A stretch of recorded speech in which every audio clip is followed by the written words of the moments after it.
The Dungeons & Dragons series is easily the best CMF LEGO has ever come out with, and today I'm going to show you some of the cool custom characters I've come up with. Also, I am giving away 3 free sealed Dragonborn Paladins. I'm going to be announcing the winner on the 30th of October, and all you have to do to enter is subscribe to the channel and comment down on this video. We have a bunch of figures to get through, so let's get straight into it. Starting up first, we have the Dark Elf Assassin Eol, and to make him, I used the torso and legs from Tasha the Witch, and then I added some Lord of the Rings parts for the head, including the classic pointy ear hairpiece. He also has the dagger from the Gith Warlock, which acts as his weapon of choice for assassinations. I did want to use the grey face print from the vampire count, as that's a bit more accurate to a fantasy dark elf, but because of the skin coloured pointy ears, it doesn't quite work, and so I did stick with that regular face print. Next up, we've got this custom Faramir from LEGO Lord of the Rings. He is using the full Dragonborn Paladin minifigure, and he's one of my favourite characters from Lord of the Rings that was never made.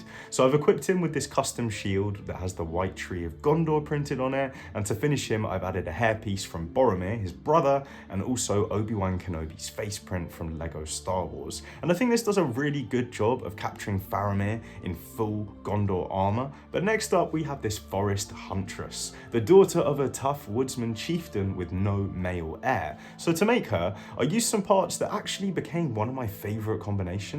The legs come from the Elf Bard minifigure, while the torso comes from the Eagle Ranger, and I think this Harry Potter Hermione hairpiece works really nicely to finish her off and give her a kind of noblewoman look. As she's also grown up in the woods, she loves animals and often has a bird perched upon her shoulder, but I just think specifically the torso and legs combined together here work really nicely, and I'd love to know what other characters you guys can come up with using that. Anyways, next up is my Medieval Knights battle pack. Now to make these guys, I used only parts from the Dragonborn Paladin minifigure. For the king, I removed the armor and added a face print from a LEGO Marvel Thor minifigure, and then this tan hairpiece. And I think the torso from the Paladin is probably my favorite piece from the entire D&D CMF series. It just looks absolutely perfect for a medieval king. But I also made a bowmaster, which uses the reversed torso piece, showing the little pouch of gold, and it doesn't have that gem, so it looks a bit more like a regular soldier. And then to go along with them, I made 2 heavily armored knights,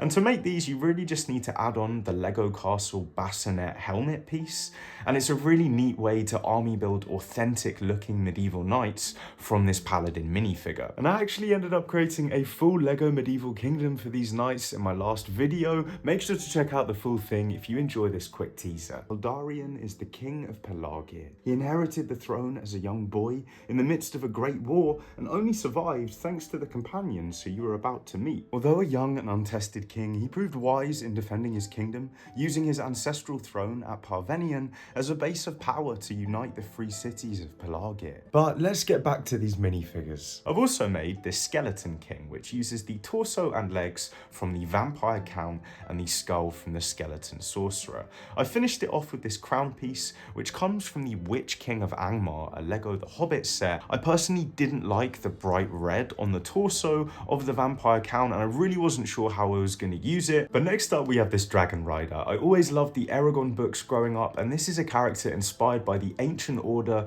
of elven and human dragon riders in that story. To make it, I used the elf bard hairpiece along with this Princess Leia face print, and technically this is cheating a little bit, but I used these parts from a Nexo Knights lava fighter for both the torso and the legs. I just think the dark red and the metallic printing looked so good that I had to include it, and by adding in that baby dragon from the Tiefling sorcerer, I think it makes for a really cool fantasy dragon rider. You could also drop in a bigger dragon if that's what you're looking for, or an even bigger dragon. But moving on, we have this custom Viking Warlord. Now, I'm a huge fan of the Vikings TV shows, and so I wanted to do a realistic style live action Viking. He's using the Dwarf Barbarian torso and the double-bladed axe from the Dwarf Barbarian, but a big shout out to Goldfire because I was inspired by his Viking warrior design with this specific character, where he used some classic yellow parts. But for my version, I used these legs from LEGO Lord of the Rings, which are actually from an AMR minifigure. And because of the dark red printing on the kind of belt and sash,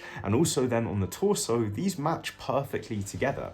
And it also kind of shows this Viking Warlord is ready for battle with those nice chainmail details. The next figure is my Fire Witch, which is a purist D&D CMF minifigure minifigure, and to make her, I used the legs and torso from the Tiefling sorcerer, along with the head and hairpiece from Tasha the Witch. I also added in the fireball from the skeleton sorcerer. Although it's pretty easy to make, I think it makes Tasha look a lot cooler in the full purple robes, and instead of being like an old school cauldron and broomstick kind of witch, she is a warrior witch that can throw fire and cause lightning.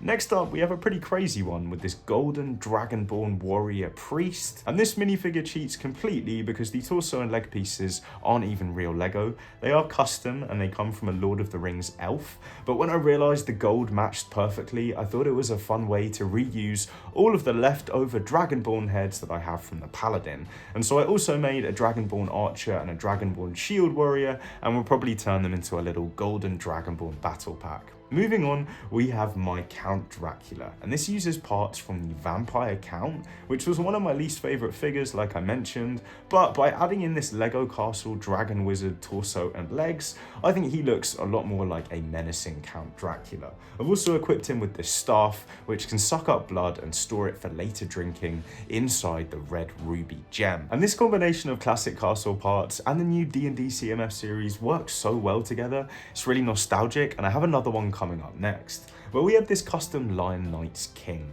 the old grey lion, and to make him, I used the Paladin minifigure torso, legs and arms, and added in this 2014 classic LEGO Castle armor piece, along with the lion crest shield.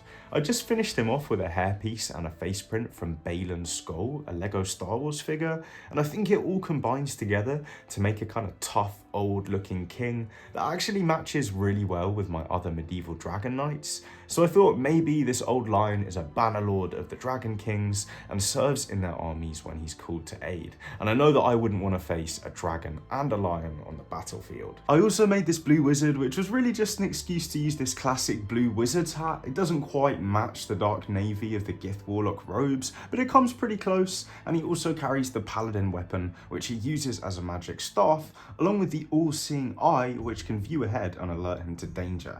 I wish I had a navy printed wizard's hat to kind of really finish the look, but I think the classic castle one has a pretty nostalgic feel to it as well. But I did make a couple of other figures, like this wood elf and his son, and although they don't quite match perfectly, I thought it was a fun way to link them together, that in their culture, they make their clothes from leaves and the wood found around their forest homes. And for the last minifigure of the video, I also put together this Tiefling Lady of Pain, which is another purist D&D figure, and just hits you with a whole lot of orange. There is a bit too much orange, and it's a really basic combination of parts, but I thought it was quite a fun way to use up some of the pieces that I had left over. And that's kind of all of the figures. I hope you enjoyed seeing some of the ideas I came up with. Let me know which is your favourite minifigure and any cool combinations that I missed out on down in those comments. And if you want to see more LEGO Castle, Lord of the Rings and Star Wars content, then make sure you are subscribed. And as always, thank you guys for watching.